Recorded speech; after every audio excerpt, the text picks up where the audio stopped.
Assalamualaikum warahmatullahi wabarakatuh. Perkenalkan, saya Ramai Sudwipa. Saya perwakilan dari kelompok 5 Sosiologi Perkotaan. Pada kesempatan kali ini saya ingin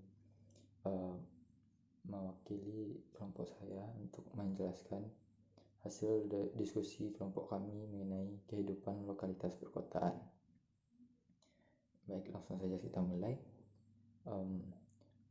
Kehidupan lokalitas perkotaan merupakan kawasan permukiman yang memperlihatkan struktur dan konstruksi yang beragam, di mana gaya hidup perkotaan merepresentasikan gaya hidup urban atau modern, sedangkan pada kawasan yang lain merepresentasikan gaya hidup yang rural atau pedesaan.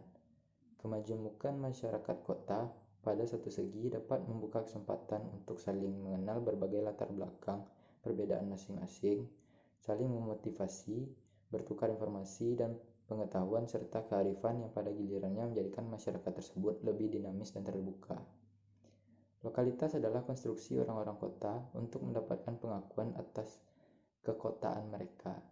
Secara metafora, lokalitas merupakan sebuah wilayah tempat masyarakatnya berdiri secara mandiri dan arbitrer bertindak sebagai pelaku dan pendukung kebudayaan tersebut. Nah, di dalam kawasan kota ini juga ada konsep yaitu kebertetanggaan kota, atau dalam istilah bahasa Inggrisnya yang disebut neighborhood. D.J. Walmsley pada tahun 1984 mengajukan konsep ketetanggaan dalam 6 prinsip yang original, yaitu pertama, dalam sebuah neighborhood harus memuat antara 3.000 sampai 6.000 orang anggota yang mestinya disertai oleh sekolah dasar yang memadai di sekitaran neighborhood tersebut. Yang kedua, di dalam neighborhood harus memiliki batas-batas yang jelas atau yang dapat dibedakan sehingga unit tempat tinggal tersebut dapat divisualisasikan sebagai kesatuan wilayah lainnya.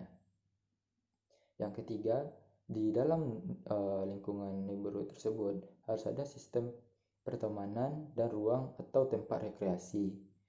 Yang keempat, sekolah dan sistem pelayanan lainnya harus ditempatkan di pusat unit neighborhood tersebut.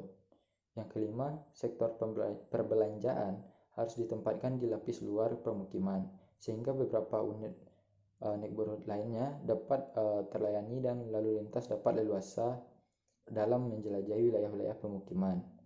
Yang keenam, sistem jaringan jalan di wilayah unit sebuah neighborhood harus proporsional dengan beban lalu lintas yang ada di sekelilingnya.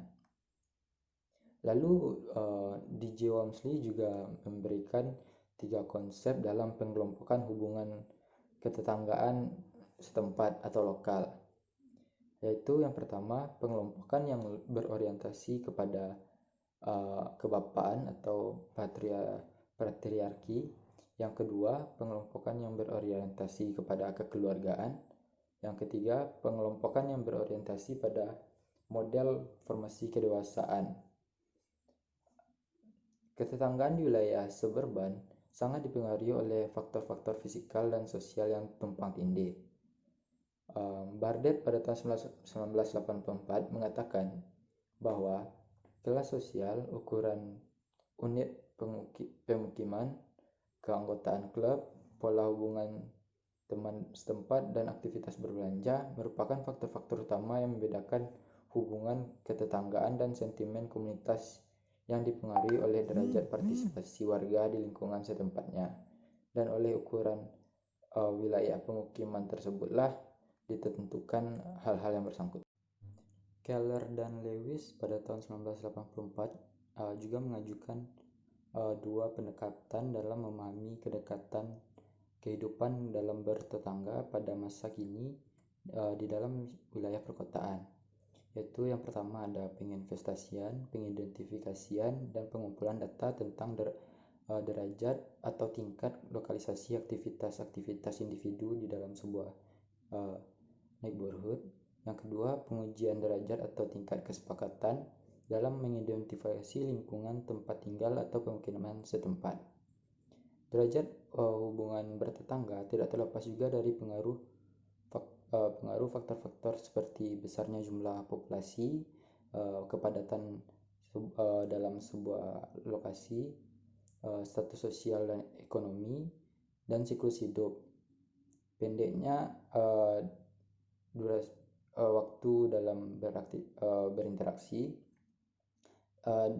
dan lain-lain.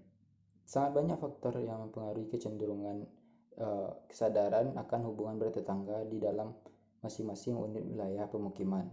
Seperti halnya yang telah diuji oleh Overett pada tahun 1981 tentang bagaimana ibu-ibu rumah tangga yang memiliki kesadaran bertetangga yang lebih tinggi daripada suami mereka, karena ibu-ibu tersebut memiliki tingkat intensitas interaksi sesama anggota tetangga yang lebih tinggi dibandingkan suami mereka, karena mereka menghabiskan waktu lebih banyak di rumah dan sekitaran tempat pertetanggaannya.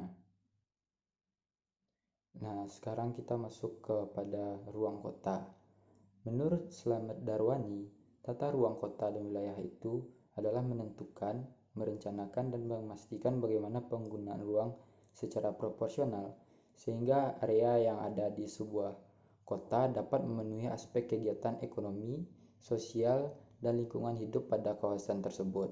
Ketiga aspek tersebut sangat penting bagi keamanan, kesejahteraan, dan kemajuan pada masyarakat yang tinggal pada kawasan tersebut. Menurut Abidin Kusno, tata ruang tidak hanya merupakan tampak fisik dari lingkungan saja, tetapi juga mempengaruhi pengakuan identitas, baik secara individual maupun kolektif. Ruang dengan kapasitas tersebut bisa menghapuskan identitas individu ataupun komunitas, bahkan populasi sekalipun. Berdasarkan salah satu teori yang mendasari keterhubungan antara ruang dan tempat yang diungkapkan oleh Yi Fu Tuan pada tahun 1979, ruang dan tempat merupakan sifat yang dasar atau nature dari sebuah lingkungan. Sementara ruang atau space lebih didefinisikan sebagai sebuah hal yang abstrak. Sedangkan tempat atau place diartikan sebagai sebuah entitas yang unik, yang memiliki sejarah dan makna. Tempat mampu mewujudkan pengalaman dan aspirasi dari masyarakatnya. Tempat juga bukan sekedar fakta yang dapat dijelaskan lebih luas dari pemahaman tentang ruang, tetapi juga sebuah realitas data yang dapat diklarifikasi dan dimengerti dari cara pandang masyarakat yang memberikan makna sendiri tentang sebuah tempat.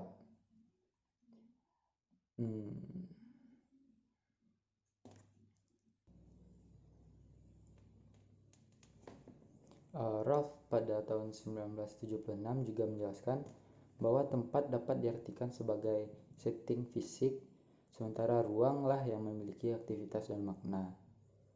Nah, jadi menurut Rolf ini tempat itu hanyalah sebuah gambaran fisik, gambaran nyata, sementara yang memiliki arti atau makna yang lebih mendalam pada sebuah tempat itu yaitu adalah ruangnya, di mana aktivitas-aktivitas sering terjadi.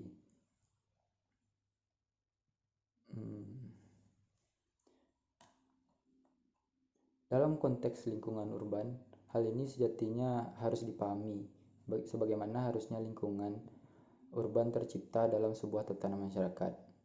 Dengan dasar-dasar yang dimiliki dan kondisi fragmen pemikiran tertentu, spirit dan personality yang terbangun melalui keadaan masyarakat dari waktu ke waktu lah yang memberikan makna lebih dalam kepada sebuah ruang dalam kota tersebut.